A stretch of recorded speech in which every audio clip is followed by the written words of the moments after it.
I'm going to now. Perfect. Okay.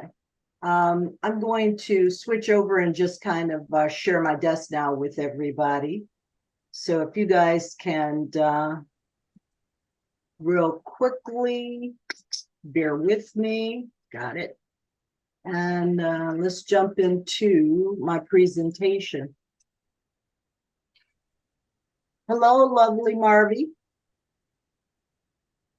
You got me on mute? That's okay. Yes. Hello. I have Marvy. You can jump in anytime if you have anything to add to the presentation, since you and Brenda and I and Colleen have had any discussion.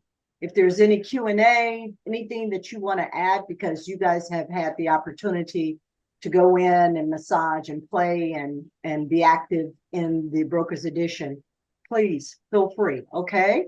Will do. I'll encourage your input. Okay. Okay, we're going to go ahead and get started, everybody, so that we can get our party started. Okay, again, thanks everybody that has taken the time to come in and go through this Skyslope Part 2, the Brokers Edition, and review some other processes and other topics about Skyslope. In addition to that, we're going to kind of do a quick overview of our property ID NHD provider. We'd like for you guys to, if you will, use our NHD partner a little bit more. So here we go. The objectives really for this hour or so is, one, as I just previously mentioned, is to go through the property ID NHD report, talk about the benefits and how to order. Real briefly, we're going to discuss our new updated Century 21 Masters business affiliate. Then we'll jump into the new dashboard for Skyslope and talk about some of the navigational processes as well as the buttons. We'll discuss NARS and how to get access into forms using NARS numbers and number IDs. We'll review how to set up profiles for your agents and do a little bit deeper dive into the forms. We'll do a dive into the broker templates. We'll go in and actually create a file, and then we'll end the presentation with Breeze and how it works. So let's get started with property ID. Real briefly, I'm just going to talk about some of the benefits, and then I'm going to ask Nancy, Melania, and Christine to kind of jump in and add any additional information that you can provide. So some of the benefits that we have, that we're just glad to have, is, one, the E&O insurance that covers any type of litigious situations that may occur with the report. It covers agents, TCs, our escrow officers, sellers, buyers. We get the legal support from our attorney, and she will be able to jump in this in a minute. Melania, am I pronouncing your name correctly? You know, I've been called worse things, but Please, I'm sorry. Give me grace. You can call Please me. pronounce your name for our audience. Sure. So it's May, as in the month of May. Lana. Maylana. There you go. Thank you. I appreciate you breaking that down for us a little bit more phonetically. So thank you. Thank you. Okay, so the other benefits that we have are the special pricing, which includes the added environmental report for $99. And we're going to talk do a little bit deep into how we would like for you guys to actually order the reports. at this point in time, anything you want to add in, Christine and Nancy and Melania? So Jen, thank you for introducing our $20 million insurance. I just want to touch up on this $20 million insurance. This insurance applies to everyone who touches the report, and which including seller's agent, buyer's agent, seller's broker, buyer's broker, escrow, especially for transaction coordinators. So everyone who is using property ID's report is protected. And on top of that, Milona is there to answer all the questions, and she will make sure all the questions is answered. So no one is going to take the liability but her and the company. So Milona, am I right? We can't hear you, Milona. Sorry. Okay, thank you. Hi, everybody. Volume's on mute. So, I think one of the, yes, definitely this is important. I think for the purposes of transaction coordinators, the ultimate question is the timing that the report should be ordered. And Jen, if I may just briefly touch on this, I don't know if you want to let me share my screen. Sure. Okay, great. So, Hold on, I'll stop sharing and you go ahead and share now. If you okay. select share screen, you Hi should be there. voice. So what I have is to share with you is the law itself, because that is, can you see the code? Yes. All right, so here it is. This is, and you can Google it, it's the law. This is California Civil Code Section 1103. And, you know, in the code, it says that the natural hazard disclosures shall be shall, of course, that's, you know, that means it has to happen no matter what. It's the highest directive in the law, shall disclose to any prospective buyer. So this is so important, this wording, because it's actually clarifying that it's not only the one person in the contract who's buying the property, it's actually anybody who is interested in purchasing this property is to whom the law is referring. So any prospective buyer could be sitting in Wyoming in her jammies looking at the listing, and the law is saying you've got to make this disclosure, natural hazard disclosure, available to her. And I want to share with you all something that happened, and it was an agent called me and she was crying because she said that she had a $4 million listing, and it was scheduled to close escrow today, she was telling me. But the buyer's agent had called and a couple of days ago and said, you know, we're having some problems over here, and I'm not sure that my buyers are going to be able to close. And this agent, her name is Sandra, and I can tell you her name because she's far away from all of you guys. She said, that's too bad, but we're closing. And the buyer's agent said, these buyers, they want a divorce. And so really the purpose for purchasing this house is over. And Sandra said, that's too bad. We're closing escrow. Your buyers should have spent their time in marriage counseling instead of wasting the seller's time in escrow. And so she said that, she then got an email from the buyer's agent stating, we've received the disclosures. However, we have not received the property ID natural hazard disclosure.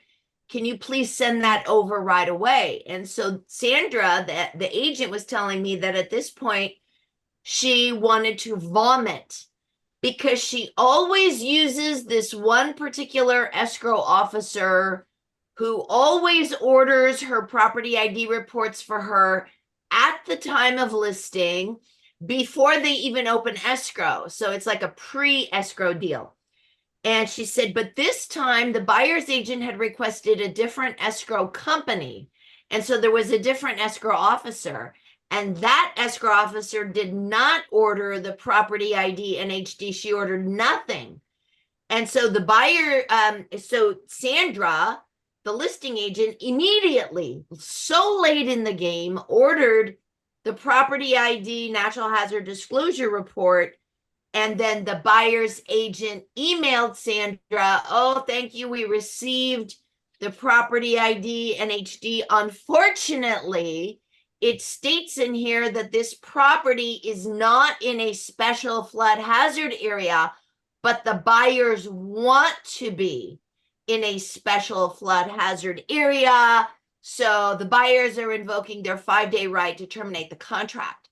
So and this is 100% preventable had Sandra, the listing agent, followed the law.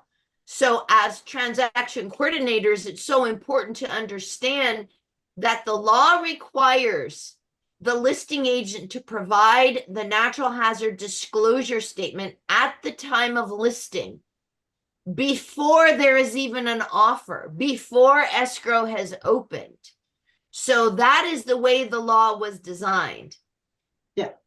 And that's part of our listing process, that we require that the NHD as well as the property profiles be ordered prior to the property going active into an escrow. Thank you so much. Mhm. Sorry. If I can just touch on that, yes, it's Christina here. So being that I haven't been able to meet everyone, and I hope to meet you all soon, but just know that I'm your account executive, your rep, however you like to call, your happy face girl.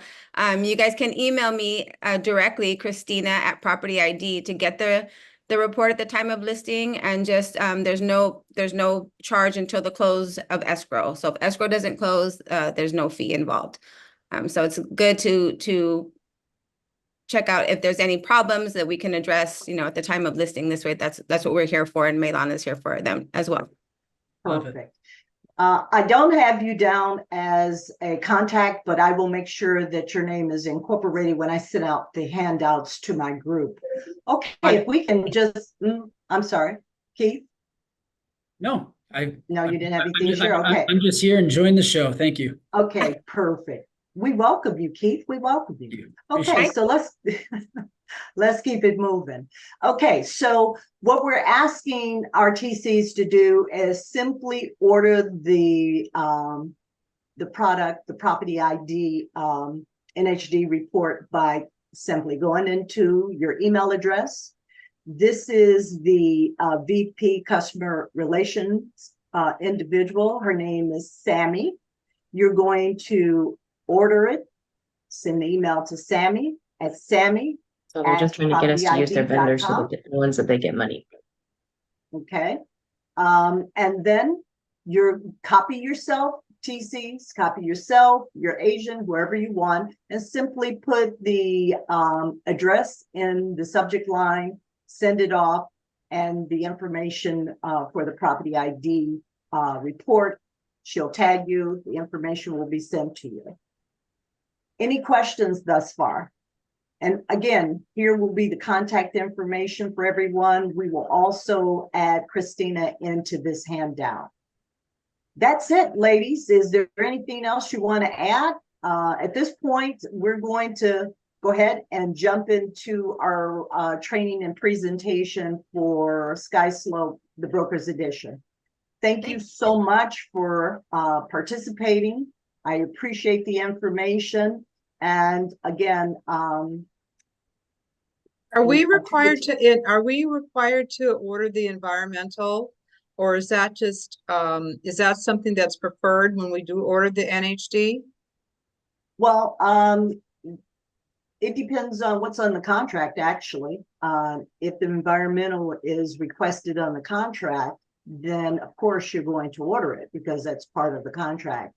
generally, as a transactional coordinator and having that experience myself, I've always ordered the environmental, suggesting that my listing agent do it. But again, it just depends on, what's required.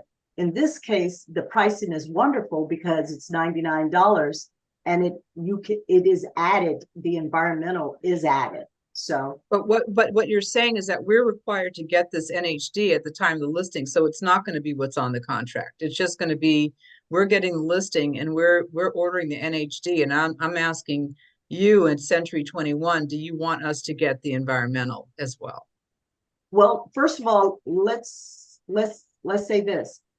This is not a requirement. We're asking agents and TCs to use the product. Prior to listing contract, that would be a conversation that a listing agent would have with the seller, right? About the NHD report and the fact that it is a statutory document. Then at that point in time, it is determined whether or not the seller wants to have the environmental added to the report as a comprehensive document. Does that help Jackie, answer that question? May I Well- jump in a sec? Thank you. So just to clarify, even though the environmental report is not a statutorily required report like the NHD is, everything that's in the environmental report is legally required if the seller had seen it in the news or read about it in the paper or forgot about it. And so you lose nothing by, when you get the property ID max report, the environmental is already automatically included for you. You lose nothing. And I'll tell you, I'm the one who buyers speak to when they've got questions on the report. And some buyers actually do have questions on the environmental report. Usually the only people who actually read the report are engineers, realtors who are buying real estate, and lawyers. Other than that, regular buyers don't always read the reports, to be completely honest with you.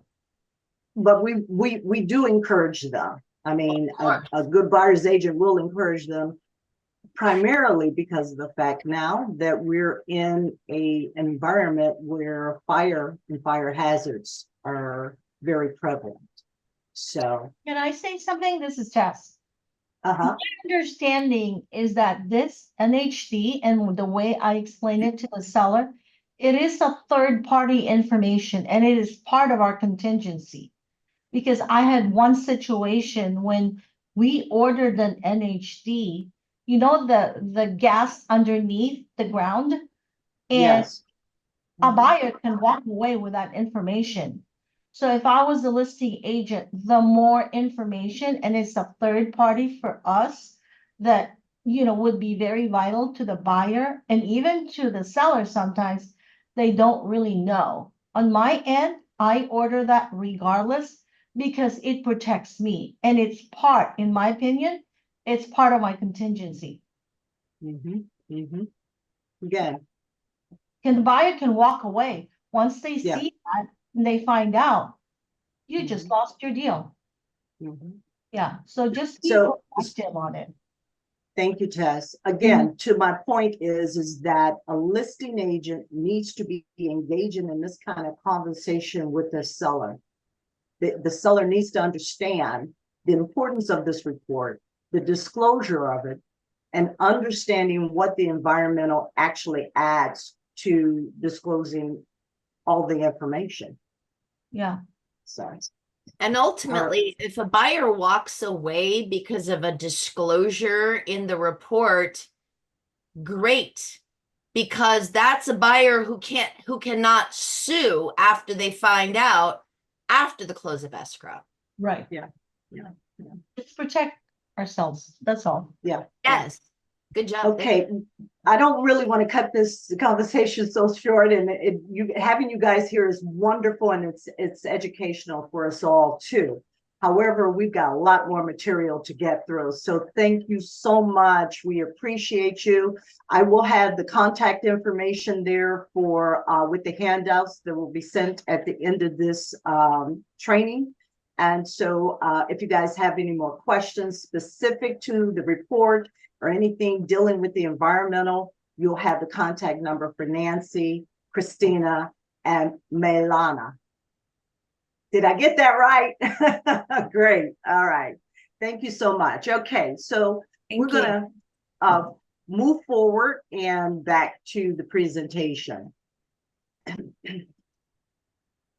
Okay, so we've done an update now with our business affiliate, and this will be a requirement in our checklist. It is important that we disclose all of our affiliations. So as you can see from this updated documentation, we have our Diamond Valley Escrow Corporation, better known as Century 21 Escrow. We have our lenders, and of course, we have our partnership with the Property ID NHD Max. Hey, Jan, really quick. So I couldn't help but overhear someone wasn't on mute, and they mentioned that we're just trying to get our agents to use companies that we make money on. And hey, listen, people are thinking it, so might as well address it, right? I think it's important for everyone to understand that in the real estate world, it's no longer enough to just be a broker that has a decent amount of real estate agents. Quite frankly, with as many offices as we have, the business it has evolved into something that requires additional lines of revenue. For instance, our lending division is a big reason why we've been able to overcome some of the market hurdles that have presented themselves over the last 24 months. Escrow is another business of ours that has allowed for us to overcome the obstacles. And I think that it's really important for all of us to be on the same page on this, which is if you're on this call, you service real estate agents that we've gotten together in one spot, and we support them at the highest level possible. We spend a lot of money investing in tools and systems so that they can be extremely successful, which in turn gives you more business. I feel like we can all at least agree on that. Yes? Yes. And so I kind of frown on this mentality of, oh, they're just trying to get us to use their businesses that they make money on. Well, absolutely, because brokers' margins are shrinking. As real estate agents do less business, what is the first thing that pops into their head? I want a better split. And so what's happening is expenses are increasing. Broker dollars are going down because agents are demanding higher splits. And so it's a requirement in order to be a successful business to have ancillary revenue streams. And so you guys, the NHD report is $99. I promise no one's getting rich off of this. But the reality is you should have no problem supporting a company that is providing such support to the brokerage and to your agents and making sure that they're compliant and taken care of, and so are their clients. And so I want to make sure to address that, because if you're on this call, you're on our team. And in my opinion, I want you to succeed, and I would expect for you to want us to succeed. And so supporting a company like this should not even be something that you have to think about, period. Like, it should just be like, that makes perfect sense. And so if you have any questions, feel free to reach out to me directly. But absolutely, we're going to push the businesses that we partner with, because that's how brokerages survive in markets like the one we're in right now. And so I'd really appreciate everyone's support. Thank you, Keith. Of course. Any questions for Keith, anyone? Okay. All right. Let's get at it. Okay. So now that we have gotten through that, oh, one other thing with our business affiliated documentation. We're going to ask that moving forward as of tomorrow, if you have new business, that you make sure that you put the updated document into, let me get back to it, that you put the updated document into any new files. This is the update. We need the files to reflect updated information. Currently, if you have files with the old documentation, that's fine. Finish it out. Anything new that comes onto your desk, please use the new updated forms. You will be able to find these forms also in Skyslope in the working document, and you can select that from the landing page. And then you would go into Office Documents, and it should be there, this updated version, revised version. In addition to that, at the end of this training session, I will be sending handouts from all of the presentation, and you will also have a copy of the document as well. Okay, so now moving forward, we're going to talk about the NARTS ID numbers, setting up the profiles, the brokers addition forms. We'll demonstrate a little bit of that, and we'll go through navigating through the dashboard, the forms, the templates, and creating files. And real quickly, we'll touch on Breeze. Breeze is a module or application that is similar to Glide that most of you probably are currently using. So when you get into Skyslope now, there is a new dashboard.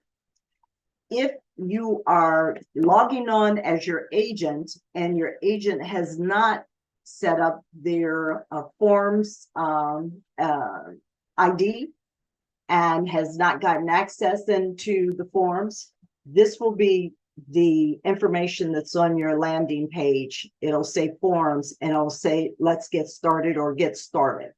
You'll select get started. From there, it will guide you to the next screen, which will be, okay, you need to accept the new terms with Skyslope. Next, it will ask you to identify the region that you're working in. And in this case, it would be California. You hit next. Once you have selected the region, then the associated libraries and MLS libraries will come down. At this point, any and everywhere in California where there are libraries for car forms or the MLS, where your agent is an associate and has been set up in the association or MLS, you're going to select. In this case, for us down here, we would select the Environmental Public Library, which is known as EPUB, the Car Association as well, and the MLS if you're pulling forms from there. You're going to select Add. Once you select the Add, you hit Next. Then it will drop you down to this screen here, where it's a two-step process. It basically says, hey, give us your last name and your NARTS ID. Well, a lot of us probably don't know what our agent's NARTS ID is. So having said that, you'll click the hyperlink, and the first step will be to look it up. It will drop you off into a screen that looks like this. You have two options to look up your agent's NARTS ID. You can enter it by doing the last name and the email address. That's what they recommend. I personally don't, because your agents may have a number of email addresses and we don't know what's associated with that email address with the DRE. Then the next option would be the MLS name and the real estate license number of your agent. And in this case, I have an agent that was wonderful to let me use her ID. So we put our last name, then we used her licensing number. You hit submit. The other thing I'd like to bring to your attention is this. With the real estate magazine that we get that's called Realtor, if you look at the label and turn it upside down, you will see there is also the NARDS 99 digit ID as well. I didn't know that it existed. I get this magazine, I've been getting it for years and didn't even know that my NARDS ID was on it. In addition to that, agent may have a membership identification card. It exists there. But more often than not, you may not have the opportunity to talk to the agent. So this is a quick and dirty way to really kind of look up their NARDS ID. And you need this in order for the forms edition to connect into the car forms, zip forms. So once you've obtained the NARDS ID, you'll get a screen that looks like this. And it says, here's the membership. Then you take that membership ID and you input it, cut or paste, whatever you're going to do with it, into the 9-digit NARDS ID, hit submit. Voila, you are in and have access to the broker's form. Now, real quick, any and everything that we go over, you will have access to that through this hyperlink. These are support videos that are located in Skyslope. I have put a real quick link here for you. And my suggestion is that you look at the videos in this particular order. I have one here for the forms, and it walks you through how to create a form, how to fill out the forms, the whole kit and caboodle. I also have a hyperlink here for you for Breeze, because at the end of this, we'll real quick kind of go through Breeze. Again, this information will be provided to you via email. I will attach it, send it out to everybody so that you can have it as reference information. And again, if you have any questions or concerns, you can contact myself or Colleen. Okay. So now let's go ahead and jump into Skyslope.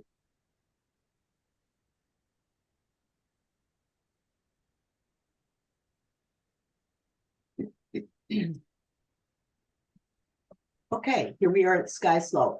So you've logged into Skyslope. Here in Skyslope, with the Brokers Edition, I will tell you this. Let me say this to you now.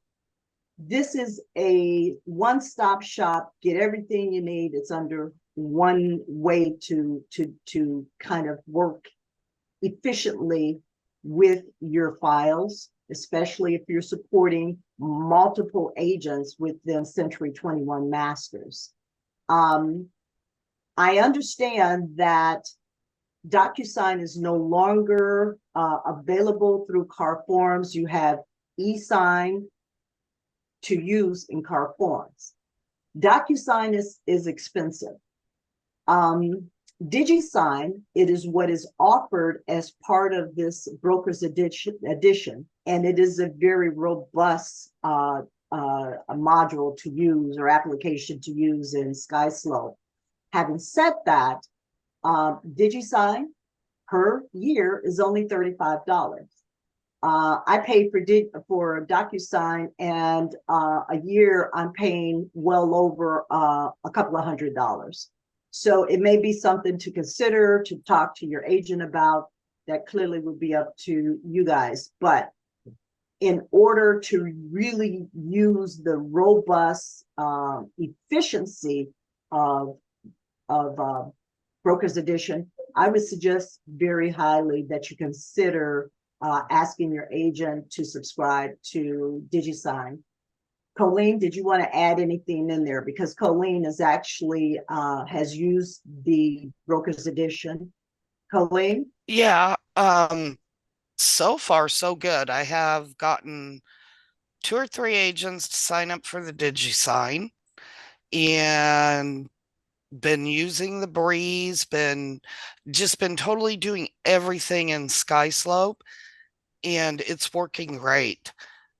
I like it. I think it's worth the $35 a year to have everything in one place, not have to worry about downloading the documents, getting them into your zip forms to send them out for signatures.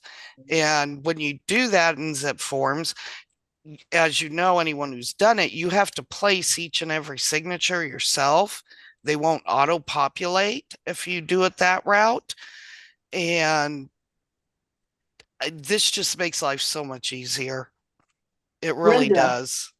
I'm sorry. Brenda, Marvy have been using the product, been using Brokers Edition, for the last couple of weeks. Do you have any comments or anything that you want to add to this, ladies? Yes, can you hear me? Can you guys hear me? Yes. Yeah. Yeah. So I did try it and I actually love it. I think it's great. I think Who's it's that? so easy, so simple. Whose voice am I hearing? Brenda. Brenda's? Yeah. Okay. I also Marvy? tried it and I also did try and I also like it as well. It's been working fine, wonderfully. Okay. So that it doesn't sound like, this is a hard sell or whatever. Are there is there anything that you would prefer or that you find that could be problematic with DigiSign at this point? For me, Brenda, I'm Mhm. still like testing it, but there is a couple of items that I want to go over. Like for instance, when I send the DigiSign, the title that I'm sending what the documents are not on there. It just shows the property address. Okay. I For prefer the to have, agent name. yeah. I mean, it's just difficult, so I'm not sure what I'm sending. It's just because I always put the title what I'm sending. So I have to look what I'm sending to open. I have to open the DigiSign to see what I'm sending for signature. Okay. Usually it's on the title what I'm sending, and I know what's not signed and what is signed, if that makes sense. Okay. Yeah, it does. It makes sense. I get it. Okay. Yeah.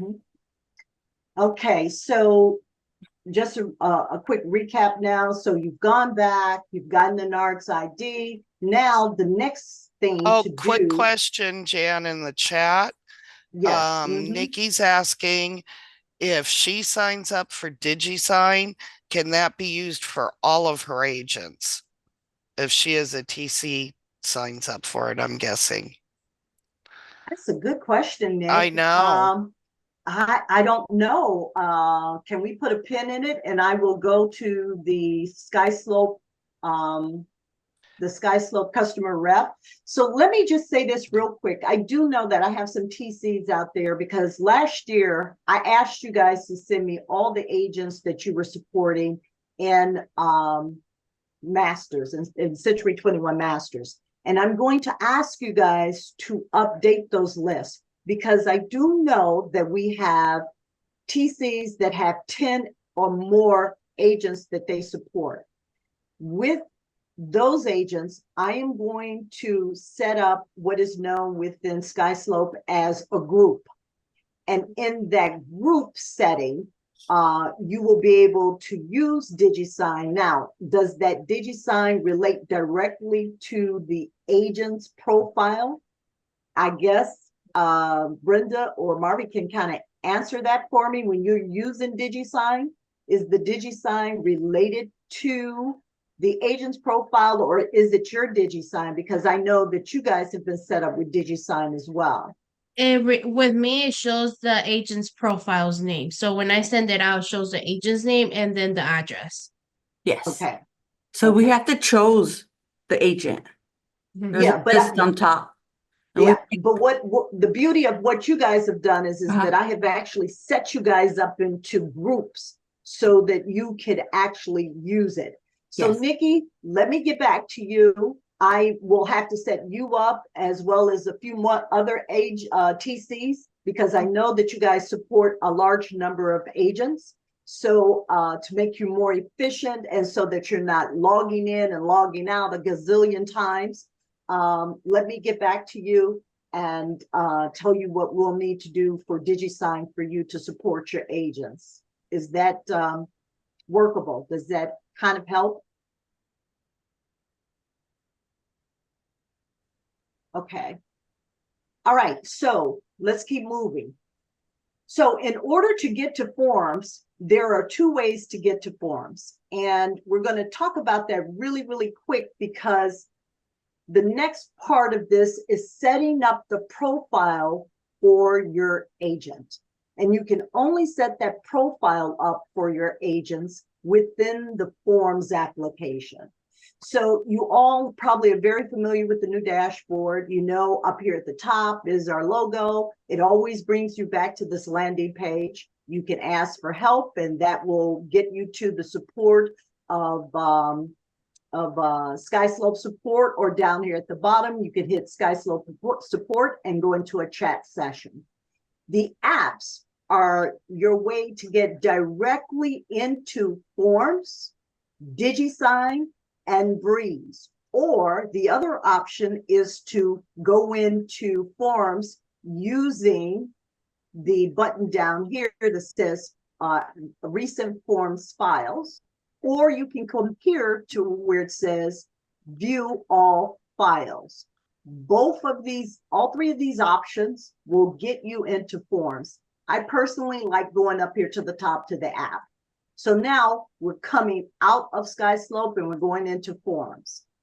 At this point, once we get into Forms, you will then be able to actually set up the agent's profile. And it is important that you set the agent's profile up. So here you select user profile. And in that user profile is where the personal information will be for the agent's license number, their information, their contact, their email. A little bit further down, it is important that you set up the brokerage information.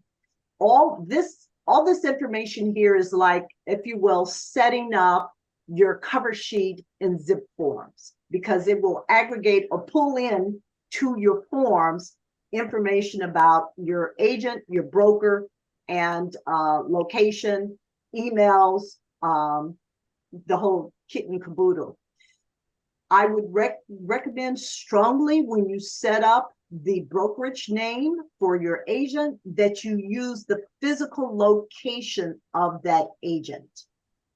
The broker MLS code, I don't think is relevant. And Colleen and I found that if you're working with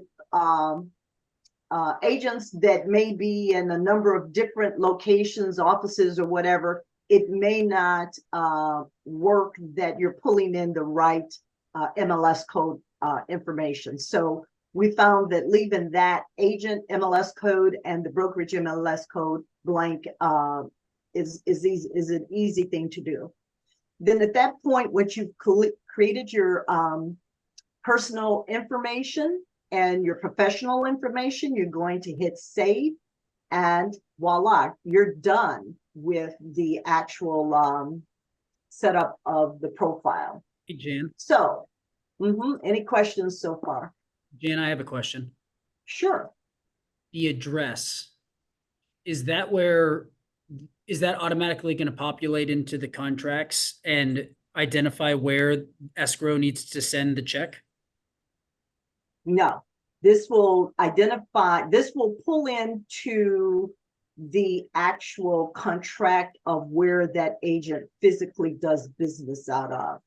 Okay, where, If in fact, is there a place that auto populates where the check is going to be mailed at the time of close? No. No.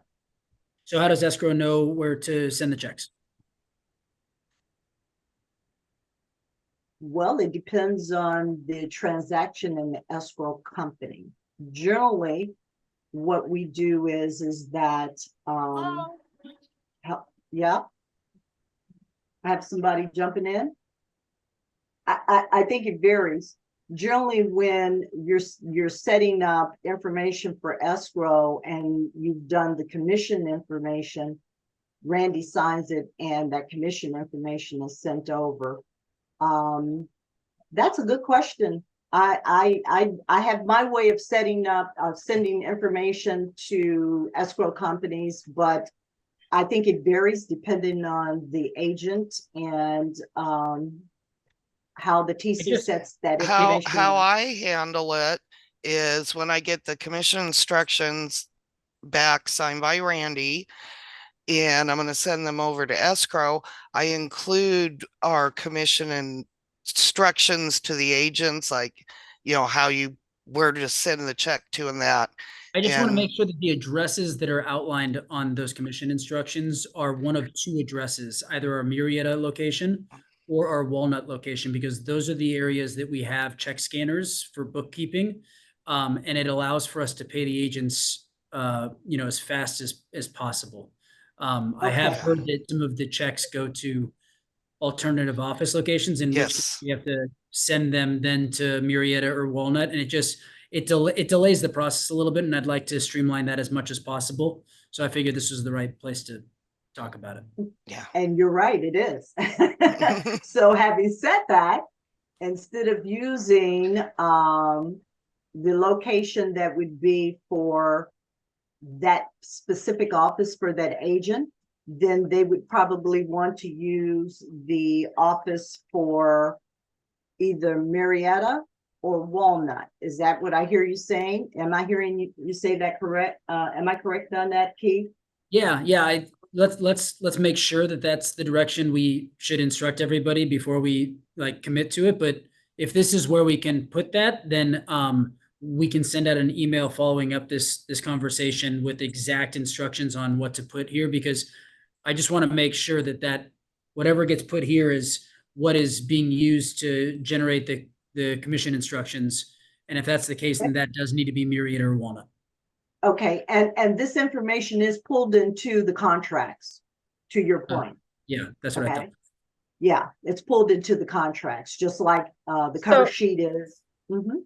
So does that mean that from now on, when you see contracts, it's not going to have a Long Beach address, it'll have a Walnut address, or it'll have a Marietta address on our contracts? Is that what you're saying? That's why I want to clarify before we give the instructions, is I want to make sure that that's 100% accurate. But regardless, I need the commission instructions to be built out in such a way that the checks are being mailed to specific addresses so that the commissions get processed quickly. So let's take the conversation offline. I just wanted, I thought maybe this is where it would end up going. But we can communicate more broadly after the call, once we've nailed down for certain that that's how it needs to be set up. Okay. Okay, so in addition to sending out these handouts, I will be sending out specific commission instructions in terms of mailing addresses to all the TCs. Is that fair enough? Perfect. Does that work, Keith? Yeah, it does. Okay, so you will get the information that's needed. We currently do send out information about how commission instructions should be signed by Randy. And in that sheet, there is the location for the Marietta office. So what needs to be done is that I will update that information and make sure that is part of the packet that I sent out to all the TCs. Does Perfect. that work, Keith? Yeah, that works great. Perfect. Okay, so let's get back at it. And that sheet with the instructions on where commission checks should be sent to is also in the working docs in Skyslope. Perfect. So they can always pull it out of Skyslope too. Yes, absolutely. They can always pull it out of Skyslope. So you'll have. I have a two- question though. Can I just ask something? You guys are talking about Skyslope, and then is escrow also affiliated with the Skyslope? Because escrow is a whole nother entity. It lives somewhere else. It might not be Premier. Are they affiliated with Skyslope? So we have to give instructions to the escrow company so that they know what to do if it's not Premier. Yeah, so no, escrow is not in Skyslope. Escrow uses escrow management platforms. There's a whole bunch of them depending on the escrow company. They are completely isolated from Skyslope. They have no involvement in here, but the contracts and the documents that are provided come from Skyslope or Zip Forms or one of those places. And so what we're talking is if there's an address entered in here that pops up on the contract, we want to make sure that that address is accurate so that when documents are sent to escrow and instructions are sent to escrow, that they're sending, checks and things of that nature to the appropriate addresses. Did that answer your question? Yeah, it does, and it's a question that it seems like needs to be addressed to every single person who's in the company so that they know where their checks come from. Because I had to make 5 phone calls to find that out this morning. So yeah, everyone in the company needs to know that. That's all I'm saying. Okay. And are you an agent? Yeah, Valerie's an agent Okay. in Long Beach. Okay, I can't see Valerie, so yeah, okay, I get it, Valerie, okay. So let's keep moving, all right. So here, this icon that says Skyslope Forms will always bring you back to the landing page of forms, okay? Okay, so now, let's go back to actually Skyslope. Again, application takes you in the back to the Skyslope landing page proper, or it will bring you into forms. In this case, we're going back to the Skyslope landing page. All right, so we're here. So again, we can get to forms using this button on the landing page. And if we do use the button on the landing page, we can also look at jumping into drafting a listing, which is here. And I'm not going to go through this right now because we're actually going to go in and create a file. But in your mind, I want you to think of this as a kind of a cover page. And in this, you can identify who your client is. So you identify the client. If in fact this is a trust or an entity, this is your opportunity to put that information in. Who would be the person that is going to be the authorized signee or not. You can leave it. You can add additional contacts. Like car forms, you can actually import in the MLS information. So if you have MLS information, at this point, you can put that information in. And of course, the MLS that is associated with this client can be pulled in, you import in.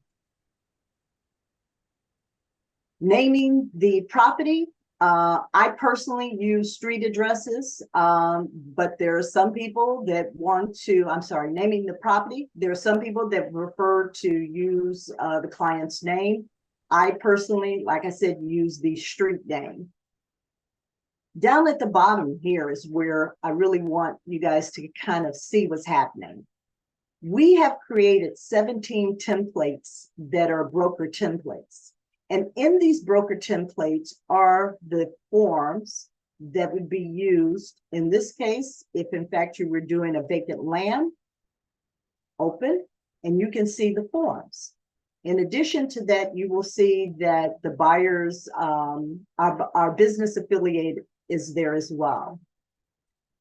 If in fact you are doing a buyer's contract or draft,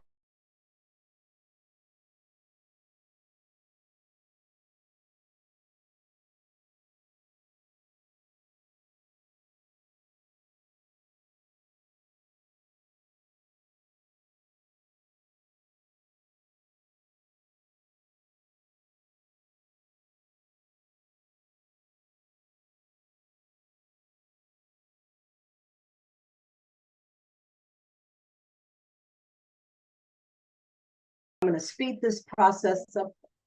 I'm going to speed this process up a little bit more. You can go into the libraries from here, take a look at all in the libraries, and in the libraries, come on, libraries. This is where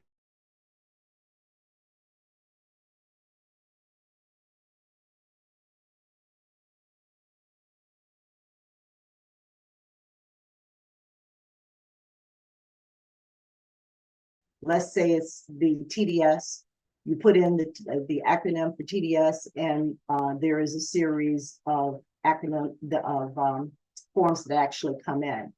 If you hover over this, you will actually go in and see the form itself. If you want to bring in that form, you would actually hit add, whether you're in a file or a template or whatever. The process is basically the same.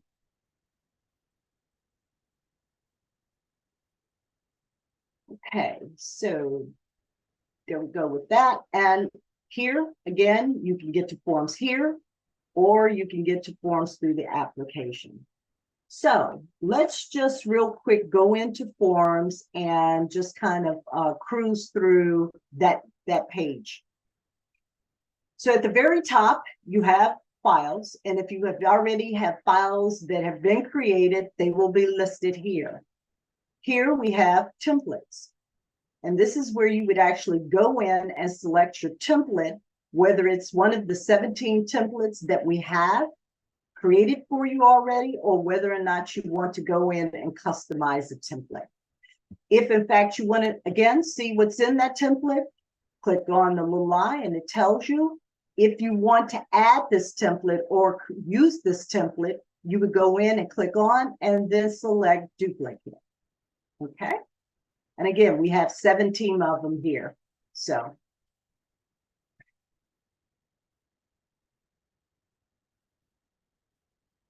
we have the commercial leasing, leasing, REOs. And in addition to that, we will be updating our checklist to reflect the new forms that will be out at the end of this month. So here you can access the libraries. We have not created actual clauses at this point. So when we get to that point, you'll be able to access clauses from there. You can set up how you want the properties to look by going here, using either the actual grid, or I like to view things as a list. You can also filter how you want your files to come up. You can filter them as just buyers, sellers, landlords, or tenants. In addition to that, here you can also start a buyer's agreement, buyer broker agreement here. And you can pull in added forms here. You go in and add your forms. So we're not going to do a real heavy duty deep dive in this. I just wanted to kind of go through some of the navigational things again. At the end of the presentation, I will send out handouts, give me grace 24 hours, and you will have links that will get you back to all of this information. You can also import in the MLS information if you know the MLS that your sheet or property that you're going to be using, the transaction. So at this point, let's go in and create a template. So templates can be created either here, create a template, or here. Now it's basically what kind of template do you want to create? A buyer, a seller, a landlord, or whatever. I think we had a request for a leasing. So we'll go in and do a leasing template. Next. I'll give it a street name. Let's see. We'll call it Test Street. Continue. Now, at this point, you can pull in whatever the leasing documents you want to pull in.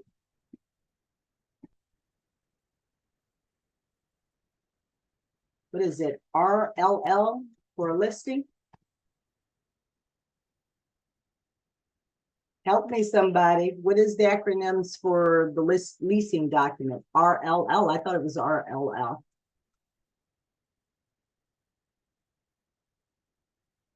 Okay, well, we'll just call it anything at this point. Oh, there it is.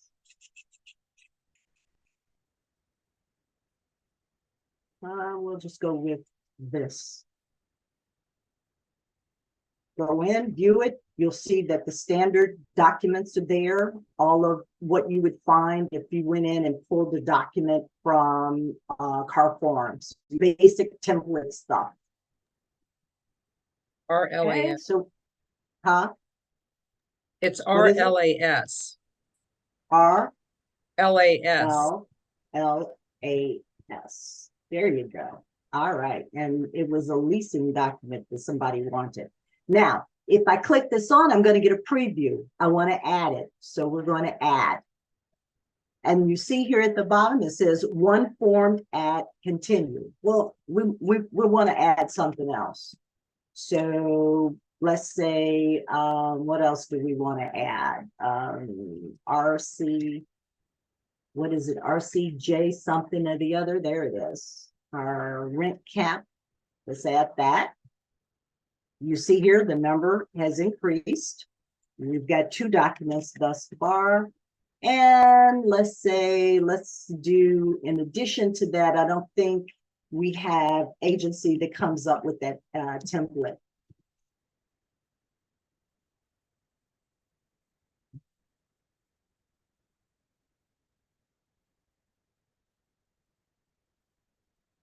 Nice, we'll do a listing.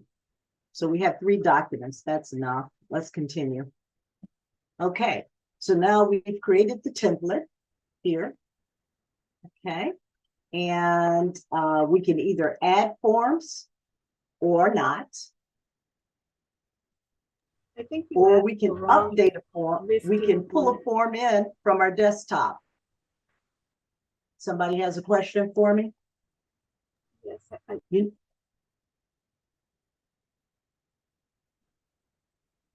see, I know I have something here, masters. I want this. Let's pull that in.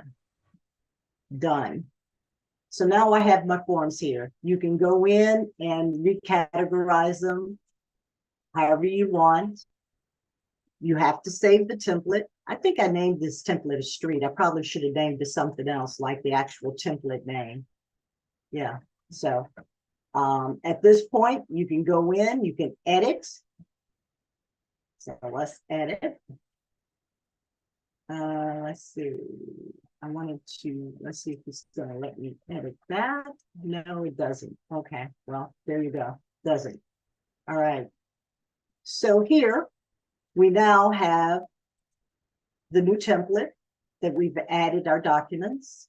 We can open the template up and go in and either add, upload, or do whatever. Any questions?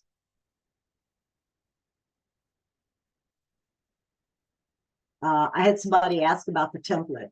Is that what you wanted to see in terms of creating a template? Okay. So at I this have a point, question. I have a question. Mhm. Yes. It Yeah. wouldn't it be better if you have your templates prepared in your WinForm as opposed to Skyslope? no. Tell me Nope. why. Well, if you're in broker's edition, I mean, the whole purposes of this is to set up your templates so that you're in one place to do everything. If you're going to function in WinForms or anything else outside of that, then you've chosen to set your product or your files up in that format. In the WinForm. Yeah. So on the Skyslope, why would we use this?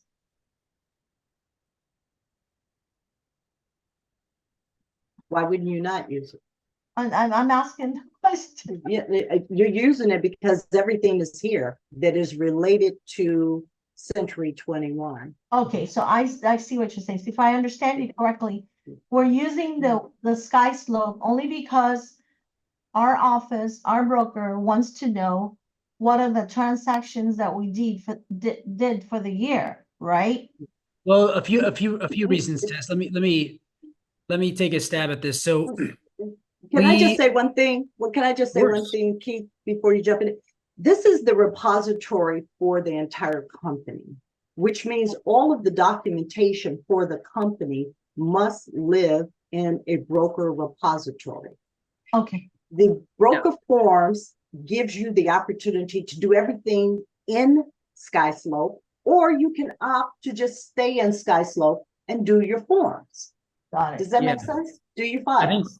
Yeah. I think what we realized, Tess, was that we had Skyslope, which was where everyone was saving their forms, but that all the other systems were kind of disconnected, Uh-huh. and people were like saving forms or documents on their desktop. And because things change, relatively frequently in real estate, especially in California, these documents were updating and people would have them saved to their desktop, and everyone was kind of doing it a little bit different. And so by getting the broker's edition, everything had to end up in Skyslope regardless. Uh-huh. Skyslope has done a great job of really creating a seamless process that's Right. really efficient. So now we can create these broker templates that match the checklist that Right. you kind of need to check all the boxes before when we get closed and pay out the commission. So we're trying to like streamline it so that it's all in one environment, and it's kind of like just very clear, easy steps versus training people. Hey, go to Zip, get these forms, Yeah. upload this, use this electronic signature, or it's just it creates one way of doing it, and it's easy for us to train, but it's more importantly, easier for you guys to execute on. Yeah, so if I understand it correctly, see, for me, my win form would be my working document. Like if I want to change something or do whatever, that would be it. Because I see this all the time when I needed a document. My assistant or I will ask Marty, okay, I need a certain document.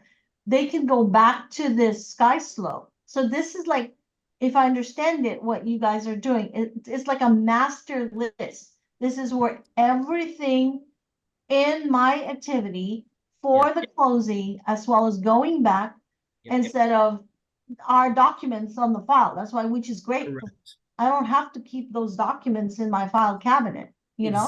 Exactly. If there's a lawsuit that pops up a few years later, what my dad will do is he'll reach out to Jan or you if it's in one of your transactions and say, hey, look, I need the Skyslope documents. We go right here. We pull up all the documents. Everything's in one spot, super easy, saved. And this is that funnel. So when you think about a funnel, Skyslope is at the bottom of the funnel. This is Got where everything comes in. Everything has to be before we close out the transaction so that we have these documents for the life, or for as long as we need to keep them. And how long And- can we keep the file? in They stay in Skyslope? there. They stay in there for 3 to 5 years is Oh, what the 3 to 5. DRE requires. Got 3 it. years for, 3 years for an agent. Does- It's strongly recommended 5 years for brokerages. But again, this is our repository where everything is kept. Mhm. All files are kept for the entire brokerage. All 14 offices, all 700 agents that are doing business. So this is just a convenience, a wonderful Yeah, convenience. I get it. Where Yeah, you can just do everything at one time instead of going out to win forms or, and having to create a template, then drag it back into your desktop, then upload it to DocuSign, or you can use but again, it's kind of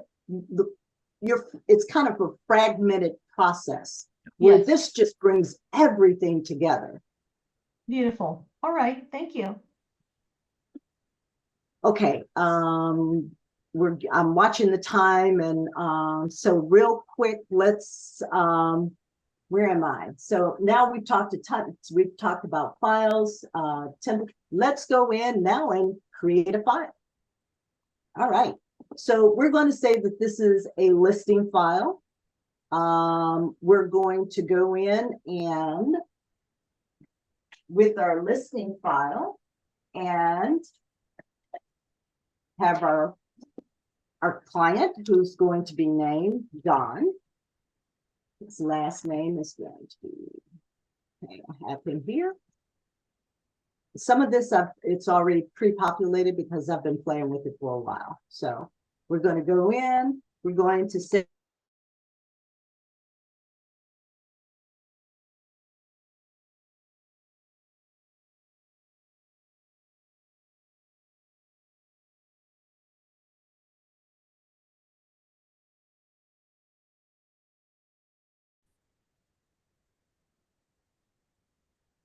here we go, we found it.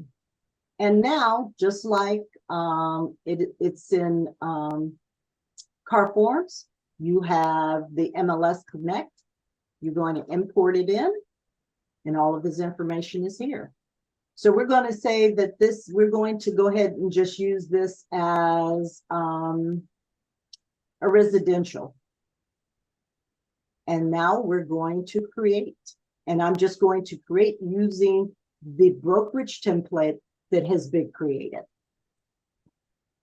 If at some point I wanted to use a template that I created, it would have populated up to the top on top of my brokerage templates. Okay. So it says here, do I want to get some fire zone information? Maybe later. I'm not interested in doing that right now. I just want to create the file. So this is a file, if you will, that would be like a file that is created in car forms.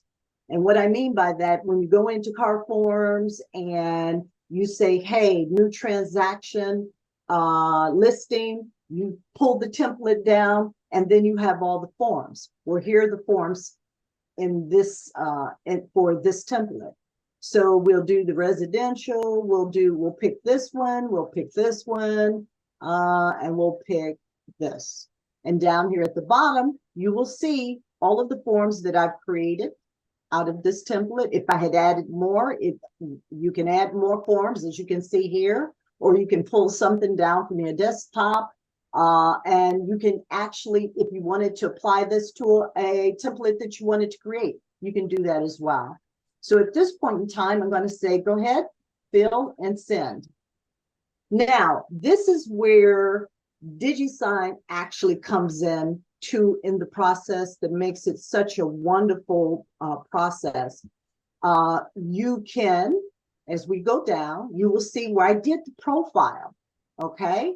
You see where the agent's name is and the location. The name, the DRE, my number, my broker licensing number. All of that is pre-populated in because we've set up the profile. And I just want to get down here to the actual contract. Okay. So the information as you would see it, the same way it would be with car forms, you're getting the same experience. To Keith's point, we'll go down. I'm trying to get to the last page. Here is where Keith was saying, hey, do we want to actually put the information in of the office that agent is located, or do we want two offices related to the location of where our checks are to go? So again, we'll work through that, and I will have that information for you as well.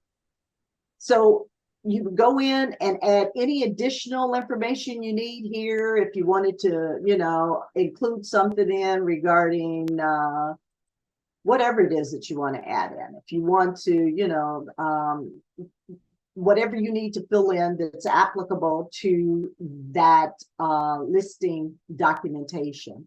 So in this case, I want to take it back up to the first page because you would give it a percentage, right? Well, we might as well go with 3% because that's what's going to be happening sooner or later. And of course, these forms are going to change after the 25th. So, and once you have completed, added everything that you need, now you would prepare for a signature. This is where, Marvy, you said, is this at the point that you were talking about with naming the document or your envelope? Brenda? Yes. Yes, that's what I was talking about. Okay. So on the title where it says envelope name right there, Uh-huh. I would put a slash and then I put like, just to let me know that that's the listing agreement that I'm sending out. Okay, And then, so when I sent it, and then when I go back to check it, it doesn't show the listing agreement. It just shows the address. So I'm not, because there's multiple times when I send documents for signature and there's more than one envelope, but it's showing the same address, but it's not showing what I'm sending out. So now I have to go in there and open it and see what that document is. okay, so this is the way you're preparing it, but you're saying this portion of it doesn't come in. Yes, correct. Yes. Okay, okay. One. So did you try it without the dash or anything? Have you tried it without the dash? I've tried And it without the that- dash and it still does the same thing. It's Okay, just, okay. Yeah. sorry, that's okay. my phone. So at this point, this is where DigiSign comes in. And again, it makes it, just an easy process where you can, tell DigiSign what you want. You want to either, it needs to be signed, or you can copy it, or no action at all. And then you would hit next. And now it takes you into that next process, which would be the DigiSign. And we're not going to actually go into there because I don't have an account set up.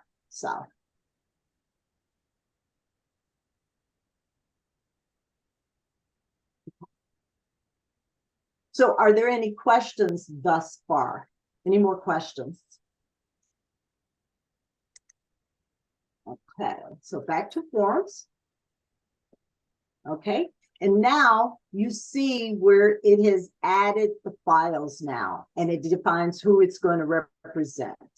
Okay, and in addition to that, it's already set up the envelope if in fact you are using DigiSign from forms. Now, if you are not using DigiSign, then what you're going to have to do is download the information to your desktop and then import it in to whatever e-signing application you have. Is that correct, Colleen? Colleen, are you there? Yeah, I'm here. So I was telling them at this point, if they don't have DigiSign, this is where they download the documentation and then Yes. import it into their application signing. Yeah, application. whatever they're using, the e-sign and zip forms or their Yeah, yeah. DocuSign. And that's Well, where the DigiSign comes in handy. It keeps you from having to make that step. Yeah, yeah. So it's really quite a nice program. But again, we would love for you to use this because, I mean, why wouldn't you not use it? Because everything's there for you. However, we want you to also understand that there are files that some of you do work just in Skyslope Clean or independent forms. And in that case, you do have your documents here. We get it. Now, let's say we've created the file in forms. We've been in forms. We've created the file. Now, the question is, well, how do you get the file pulled into the regular Skyslope into the Skyslope repository? You would go in and hit create new listing. It works. Doesn't work here, huh? All right. Let's go into listing here. Okay, so let me tell you what I did here. So here I said, okay, I want to go in and I want to get to that form, get to what I've created in forms in forms. And I want to now create my file in Skyslope.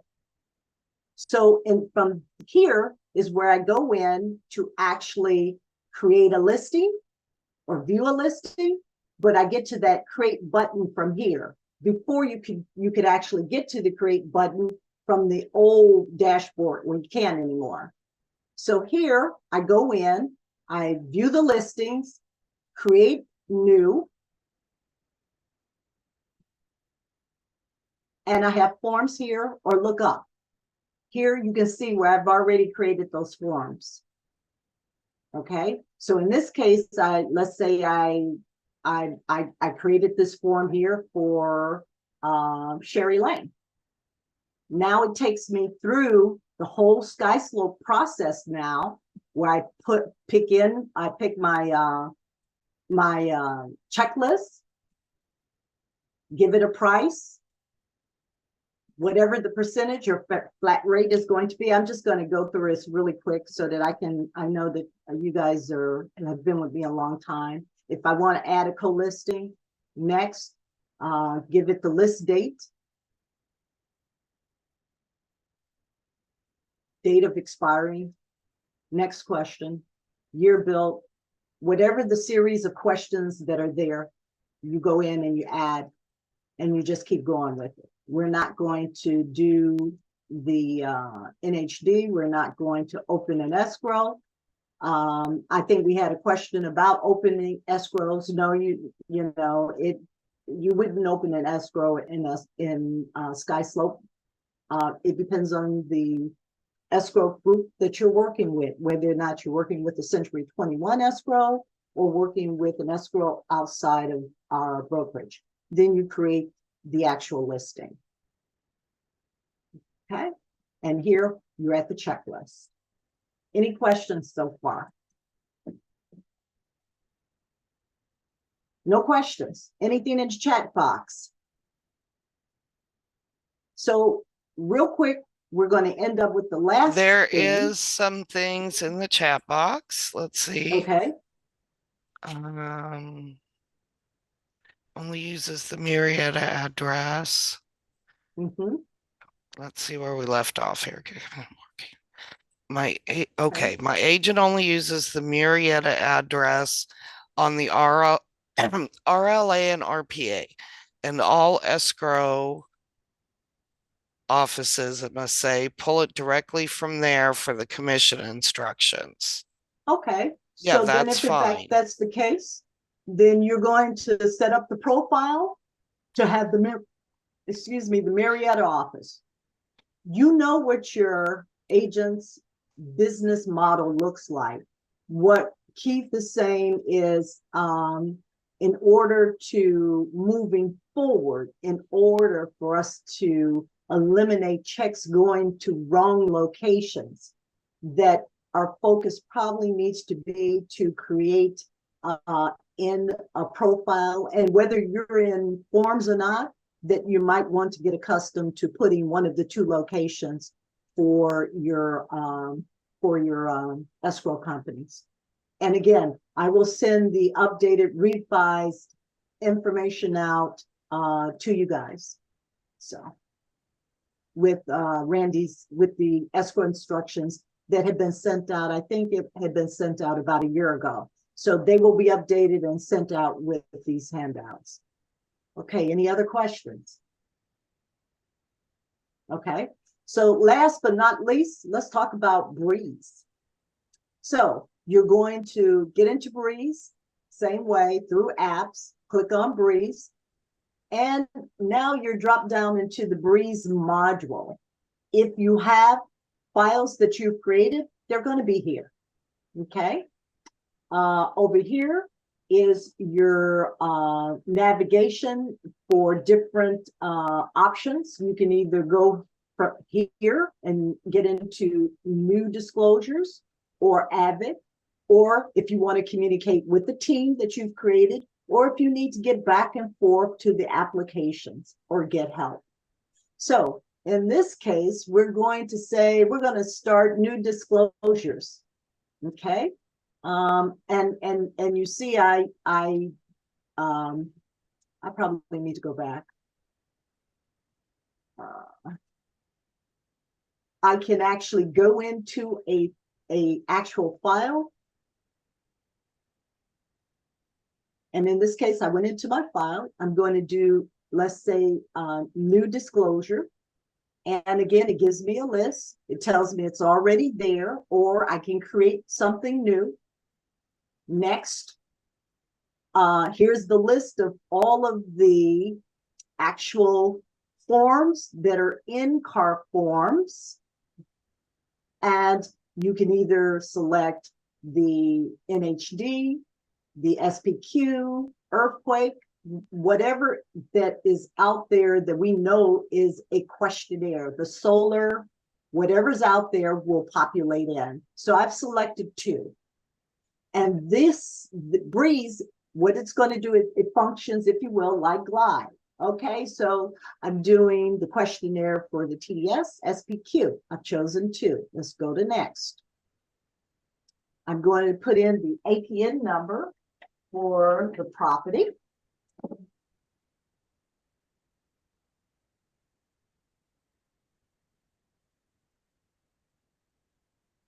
And it will find the property.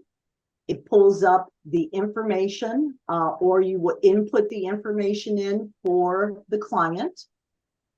Hit next. It gives you a little spiel that will, or an email that will go to your client, basically telling them what the steps are for them to complete the questionnaire. Once they have completed the questionnaire, then that information will come back to the agent's email. In this case, you see my email is here. We have the client's email, the address, the little spiel, and then we would hit next. Now, let me say this. There are times when you go at, I'm unable to take the time to actually go through a questionnaire because it's time consuming, but just a little note here and there. If in fact you, when you go through the questionnaire, if you've missed something, it's going to say, hey, you missed something, and it's going to take you back. Once you've completed the questionnaire, it goes out to your client, and your client isn't sure about maybe a question in the TDS or SPQ. Your client will go they can go all the way through the questionnaire, and then that information will come back to the agent's ID saying basically, hey, it gives the client the opportunity to ask the questions. I didn't understand on the TDS section 11, and they can communicate with you, and then information will come back. But you've got to go through the whole process of completing the questionnaire, both on the agent's, the seller's side, in order for that information to come back to you. Okay, and then at this point, again, you would just send the information and it's off to the client. That's it. Any questions? Again, I do have all this information in a link that will be sent out. Here's the links. These are the links, and it will take you through this whole process where you can do the quick videos in Skyslope for the actual creating the process, going through each item of setting up a file. And if you decide you want to use Breeze to have your clients fill out any questionnaires, here will be the link that will be sent out to you as well. Any questions? That's it? Or I was not thorough and you guys are just totally dumbfounded? And remember, the Breeze doesn't cost you anything. The Glide you have to pay for. Yeah. I had a question. My agent only uses Glide, and a lot of this I felt like was kind of irrelevant to me. She's been using it for several years. But it seems like this would take away, a lot of steps and keep it all in one place, like you talked about. Is there another, if I wanted to talk to her about solely using, does Glide, similar to Skyslope, pull all the new updated forms like you discussed? When forms are updated, they all go into, yes. And Glide does that as well. I'm trying to think of what I could, what is the selling feature for her, obviously, other than just having it all in one place, which she may not be aware of because I do that. Well, Breeze is free. She's paying for subscription to Glide at this point. Yes. Okay. That's part of the difference. The other part of it is when you went up, when we started out and I had you guys set up the NAR ID, that NAR ID connects the agent's information to their car forms. That's why you have to go in and set up the NAR ID. Yeah. Because at that point, anything, and it's real time, anything that is happening with any updates on any of the car forms automatically are going to be updated when you pull it in or if you use the templates.